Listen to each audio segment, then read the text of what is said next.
Alors on poursuit cette réflexion, enfin ce n'est pas une réflexion, cet enseignement sur l'esprit.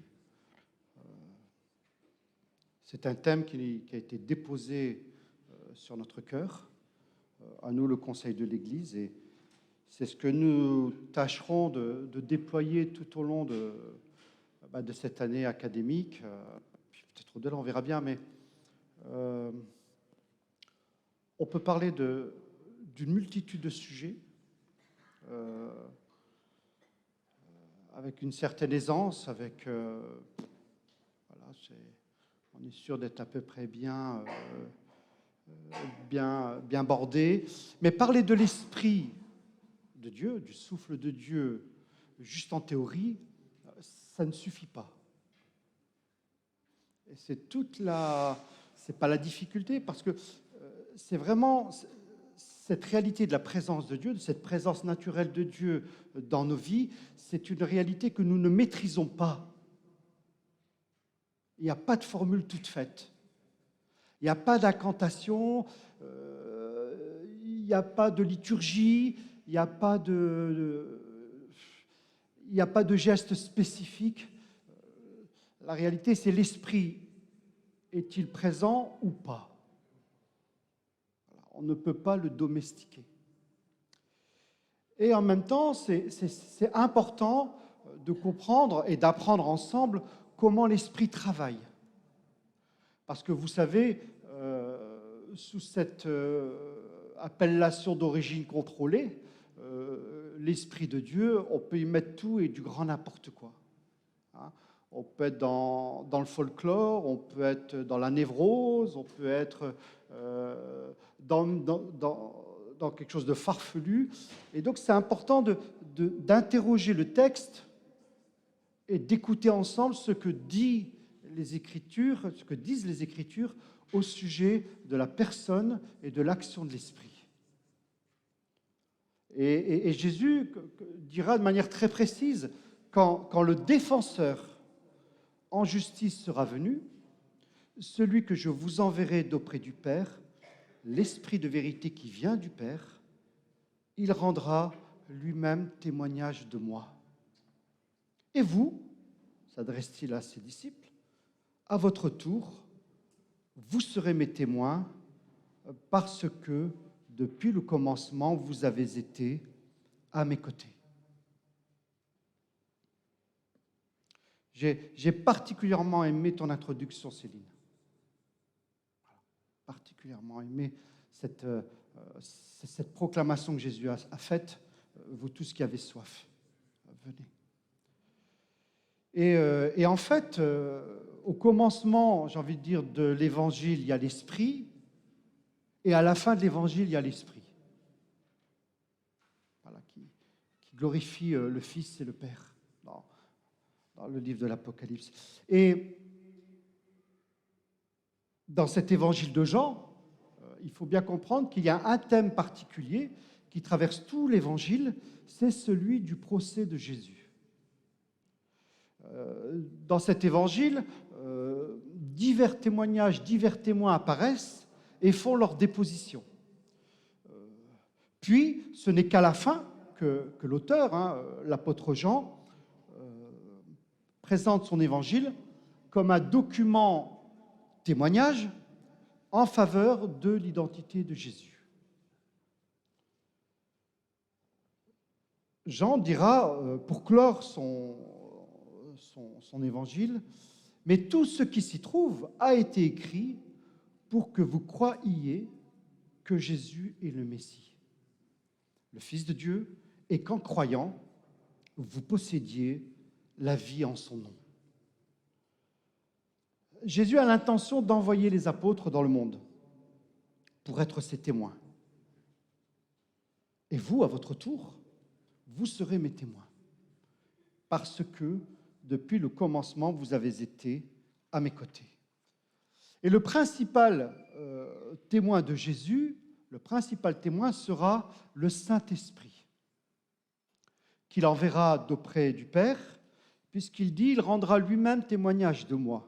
Et ainsi, les apôtres et le Saint-Esprit ont en commun la même activité et la même qualification, celle d'avoir été avec Jésus depuis le commencement.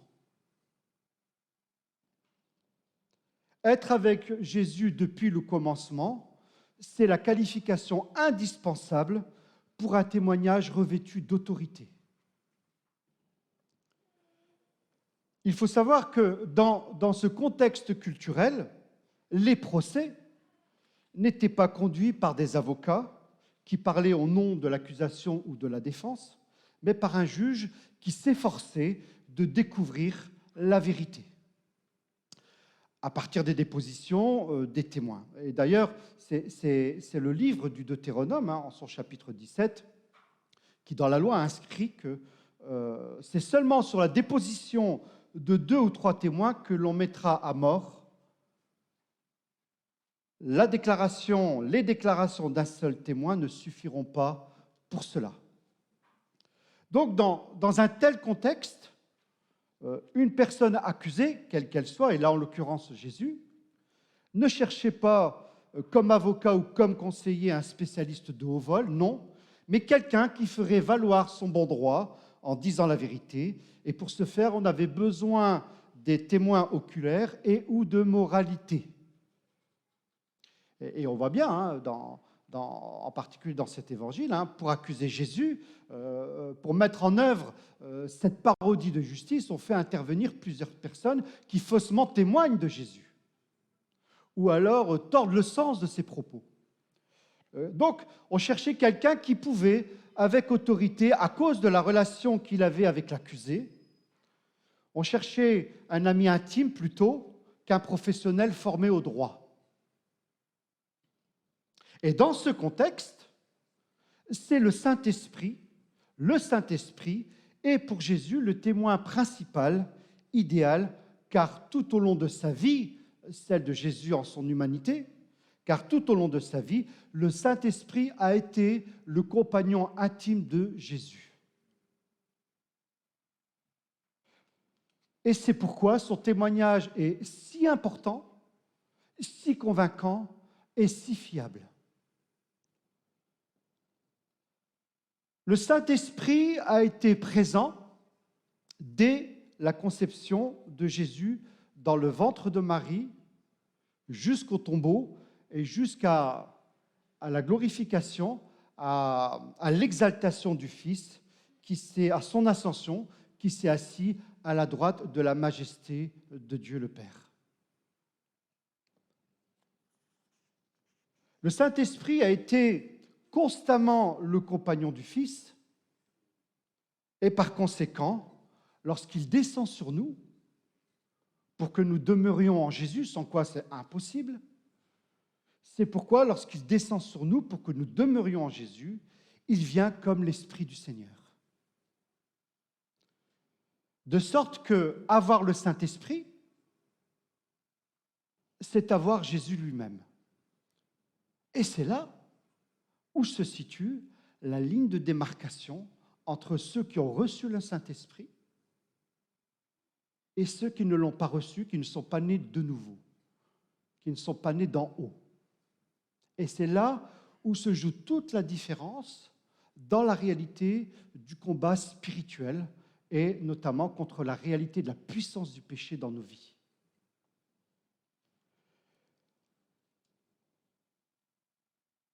Et ne pas avoir donc le Saint-Esprit, c'est ne pas avoir Jésus-Christ. Mais vous dépendez, dira l'apôtre Paul dans la lettre aux Romains, mais vous dépendez de l'Esprit puisque l'Esprit de Dieu habite en vous. Si quelqu'un n'a pas l'Esprit de Christ, il ne lui appartient pas. Et donc l'Esprit, c'est Jésus-Christ, et Jésus-Christ, c'est l'Esprit. Ils sont équivalents dans leurs actions, tout en étant distincts. Et du coup, l'expression « l'Esprit de Dieu habite en vous »,« avoir l'Esprit de Christ » et « le Christ est en vous » sont 3 manières pour décrire la réalité de Dieu en nous. Alors c'est complexe à saisir. c'est complexe à saisir. Mais cela montre bien qu'ils sont pareils dans leurs objectifs. Et dans ce contexte, la naissance de Jésus survient après quelques 4 siècles de silence prophétique.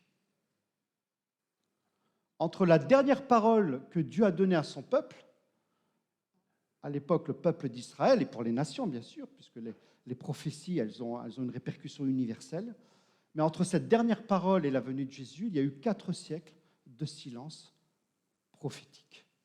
Et au moment de la naissance de Jésus, à ce moment-là, l'Esprit de Dieu sort de ce silence. Et l'un des évangiles nous rapporte que l'Esprit Saint, donc c'est l'ange du Seigneur qui s'adresse à Marie et lui dit « L'Esprit Saint descendra sur toi et la puissance du Très-Haut te couvrira de son ombre. Et c'est pourquoi le Saint-Enfant qui naîtra de toi sera appelé Fils de Dieu. » Quand le Saint-Esprit vient sur une personne, c'est pour la rendre conforme au plan de Dieu, à ses intentions. Et cela s'était déjà vu dans l'histoire du salut, dans l'histoire de Dieu parmi les hommes. Cela s'était déjà vu lorsqu'une femme stérile était rendue féconde. Donc, les exemples nous viennent tout de suite à l'esprit. Sarah, la femme d'Abraham. On a aussi Anne, la mère de Samuel, le prophète. On a aussi Élisabeth, la mère de Jean-Baptiste. Et on a d'autres exemples. Mais là, avec Marie, il y a un saut qualitatif, il y a une étape, il y a un cap supplémentaire qui est franchi. Ce n'est pas seulement le miracle d'une femme stérile qui donne naissance à un être, ce qui est déjà prodigieux en soi, oui, mais c'est une vierge qui conçoit un enfant.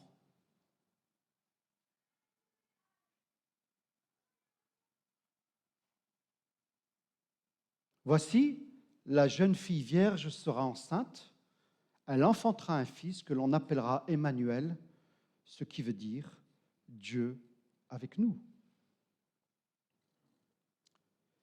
Mais là où je veux en venir, là où je veux insister, c'est que lorsqu'il est dit que le Saint-Esprit descendra sur toi et la puissance du Très-Haut te couvrira de son ombre, le verbe qui est ici utilisé dans le texte originel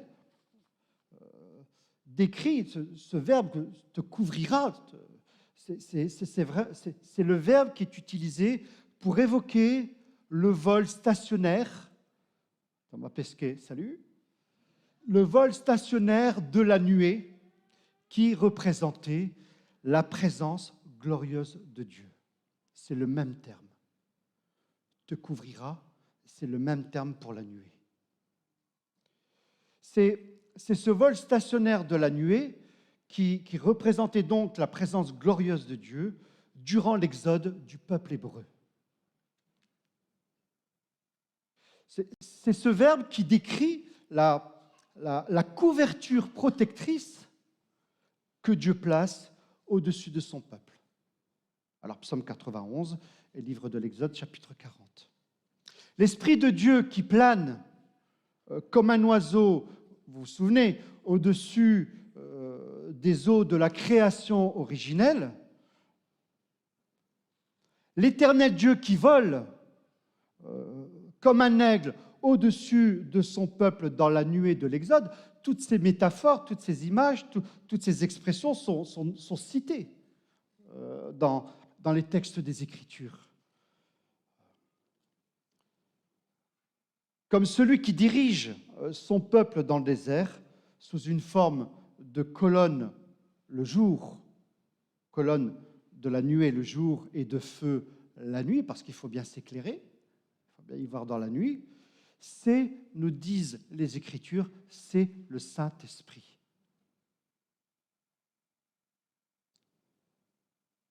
Et au moment de l'installation et de la consécration du tabernacle, il nous est rapporté que la nuée enveloppa la tente de la rencontre et la gloire de l'Éternel remplit le tabernacle. Moïse ne pouvait plus pénétrer dans la tente de la rencontre parce que la nuée reposait sur elle et que la gloire de l'Éternel remplissait le tabernacle. Et cette nuée, cette présence de Dieu, cette manifestation de l'Esprit réapparaît lors de l'inauguration du temple de Jérusalem. Au moment où les prêtres sortirent du lieu saint, la nuée lumineuse remplit le temple de l'Éternel.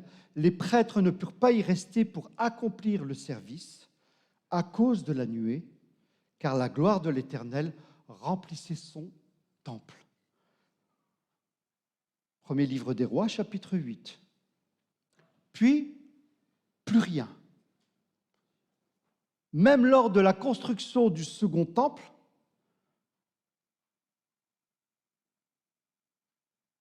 il y a l'absence de la nuée et la gloire et l'absence de la gloire de Dieu, par conséquent, est patente. Rien ne se produit. Mais Dieu continue de parler et fait des promesses. Et promesse est faite de la part de prophètes tels que Agé et Malachie, que cette gloire reviendra soudainement et qu'elle y serait visible. Malachie dira, eh bien, je vais envoyer mon messager pour qu'il aplanisse la route devant moi. Vous l'avez bien compris, il s'agit de Jean le Baptiste. Et soudain, il viendra pour entrer dans son temple. Et puis Agé dira la gloire de ce nouveau temple, en parlant de Jésus. Et dans le prolongement, l'Église. La gloire de ce temple surpassera beaucoup la gloire de l'ancien, et je ferai régner la paix en celui-ci. Jésus-Christ est cette gloire promise. Car depuis le commencement, l'Esprit de Dieu l'a couvert de son ombre.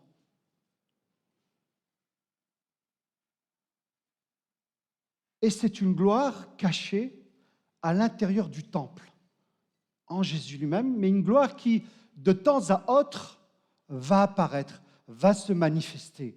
Et c'est pourquoi Jean, pour introduire son propos, son évangile, il dira « Et nous avons contemplé sa gloire ». Parce qu'à quelques moments, furtivement, cette gloire a transpercé, est allée au-delà du corps de Jésus. L'exemple type, c'est la transfiguration sur la montagne. Vous dites la montagne de transfiguration, c'est comme vous voulez. Hein, où une nuée se forma et les enveloppa, donc les disciples. Et les disciples furent saisis de crainte lorsqu'ils entrèrent dans la nuée. Et une voix sortit de la nuée qui disait « Celui-ci est mon fils, celui que j'ai choisi, écoutez-le ». Et à ce moment-là, quand cette nuée réapparaît, comme ça avait été le cas dans le tabernacle, dans le désert, comme dans le temple de Jérusalem, à ce moment-là, quand cette nuée réapparaît sur la montagne, Jésus est en train de s'entretenir avec Moïse et Élie. Et leur sujet de discussion, à ce moment-là, c'est celui de la mission de Jésus, la mission que Jésus doit accomplir. Et le mot « mission » qui est ici utilisé, littéralement, c'est le mot « exode ».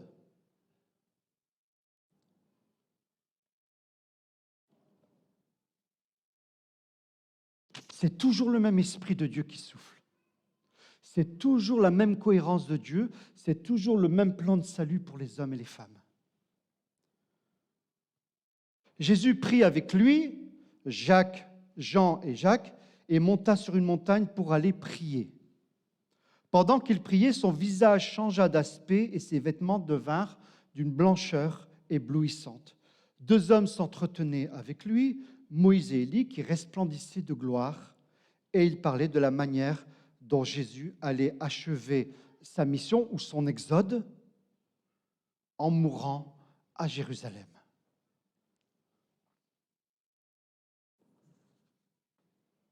Une nuée se forme et les enveloppe.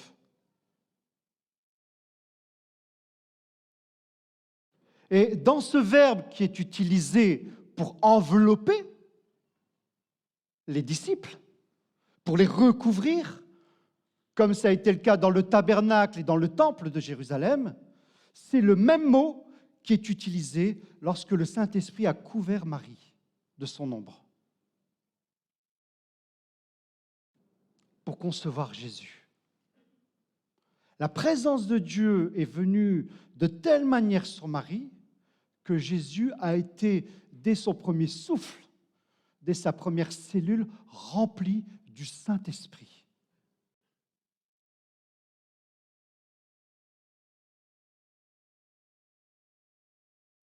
L'Esprit de Dieu qui plane, qui couvre au-dessus, c'est toujours cet écho de la création originelle, c'est toujours cet écho de l'exode du peuple hébreu.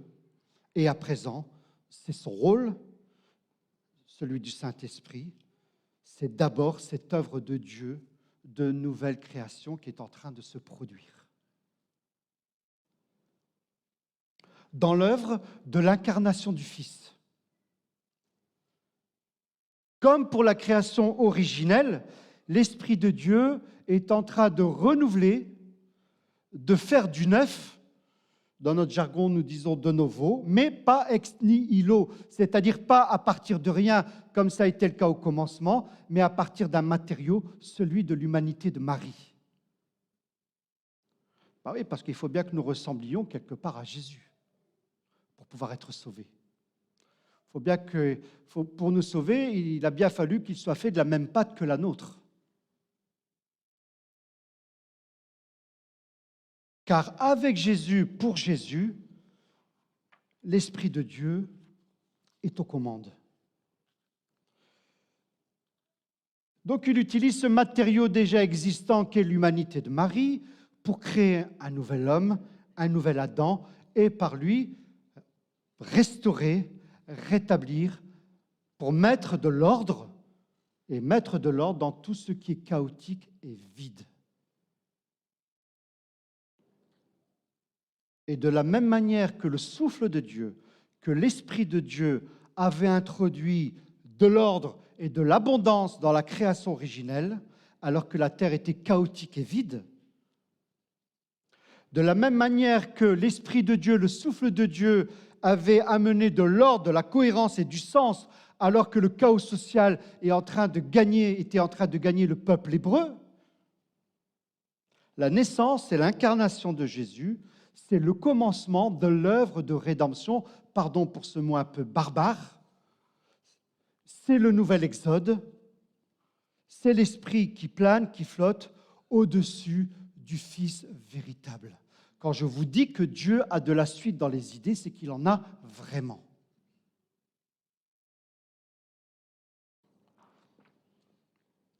Et c'est l'Esprit de Dieu qui plane, qui flotte au-dessus du véritable Fils de Dieu et qui le conduit, nous disent les évangiles, qui le conduit dans le désert, mais pas n'importe comment, pas n'importe comment. Jésus s'est rempli de l'Esprit Saint en revenant du Jourdain, que l'Esprit le conduit dans le désert. Et lui, à lui tout seul, il va réaliser l'exode du peuple hébreu qui devait parcourir une trajectoire en quelques semaines, qui a mis 40 ans à tourner en rond, à tourner en rond, à tourner en rond. Jésus va accomplir cet exode pour le passé, pour le présent et pour l'avenir. Il fera un parcours sans faute. Tout au long de sa vie et de son ministère, Jésus était rempli et était conduit par le Saint-Esprit. Et les soins dont Dieu entoure le Fils incarné, que les évangiles nous disent qu'il a appelé hors d'Égypte. Le Fils a été appelé hors d'Égypte, là où ses parents se réfugièrent parce que la folie meurtrière du roi Hérode cherchait à le tuer. C'est Matthieu qui dit: ainsi s'accomplit ce que le Seigneur avait dit par le prophète, j'ai appelé mon fils hors de l'Égypte. Et cette naissance miraculeuse, ce rôle du Saint-Esprit est très exactement le même pour la nouvelle naissance et pour la conversion de nos vies. Le Saint-Esprit vient sur nos vies, nous couvre de son ombre, nous fait naître de nouveau et fait de chacun d'entre nous qui avons reçu l'Esprit de Dieu ou qui pouvons encore le recevoir, une œuvre de création nouvelle.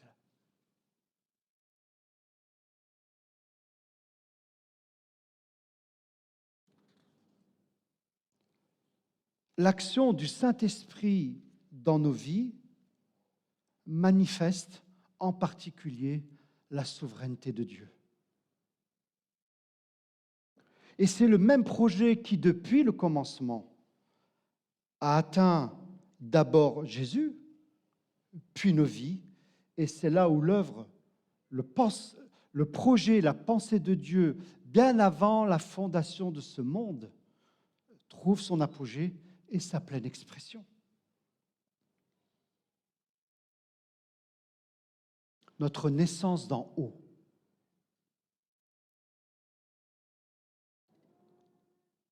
Renvoie à cet acte extraordinaire dont nous parle toujours l'apôtre Jean, quand il dit au commencement était celui qui est la parole de Dieu. Il était avec Dieu, il était lui-même Dieu. Au commencement, il était avec Dieu. Dieu a tout créé par lui. Rien de ce qui a été créé n'a été créé sans lui. En lui résidait la vie, et cette vie était la lumière des hommes. La lumière brille dans les ténèbres, et les ténèbres ne l'ont pas étouffée. Un homme parut, envoyé par Dieu, il s'appelait Jean. Il vint pour être témoin de la lumière, afin que les hommes croient par lui. Il n'était pas lui-même la lumière, mais sa mission était d'être le témoin de la lumière. Celle-ci était la véritable lumière, celle qui, en venant dans le monde, éclaire tout être humain. Celui qui est la parole était déjà dans le monde, puisque Dieu a créé le monde par lui, et pourtant le monde ne l'a pas reconnu. Il est venu chez lui, et les siens ne l'ont pas accueilli. Certains pourtant l'ont accueilli, ils ont cru en lui. À tout cela, il a accordé le privilège de devenir enfant de Dieu. Ce n'est pas une naissance naturelle, ni sous l'impulsion d'un désir, comme pour Marie, ou encore par la volonté d'un homme, comme pour Marie, lorsqu'ils le sont devenus, mais c'est de Dieu qu'ils sont nés. Celui qui est la parole est devenu homme et il a vécu parmi nous. Nous avons contemplé sa gloire, la gloire du Fils unique envoyé par son Père, plénitude de grâce et de vérité.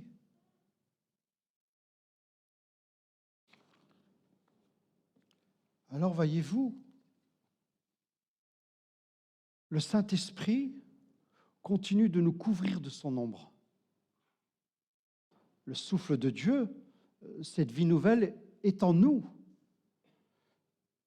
Et le rôle du Saint-Esprit dans nos vies, c'est de nous amener à cette conformité au caractère de Jésus et de nous amener à apprendre, à vivre, à comprendre que nous sommes créés pour le bonheur.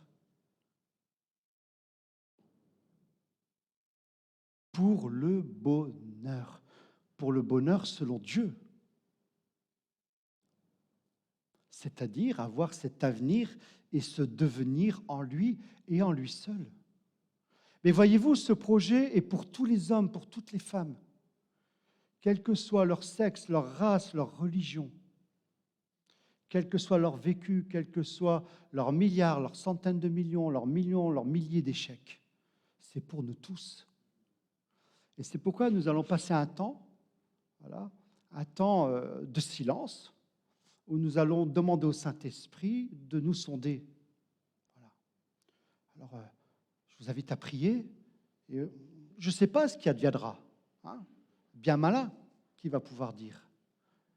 Mais le sujet, c'est qu'on crée une disponibilité pour le Saint-Esprit dans nos vies, qu'il puisse enfin nous parler.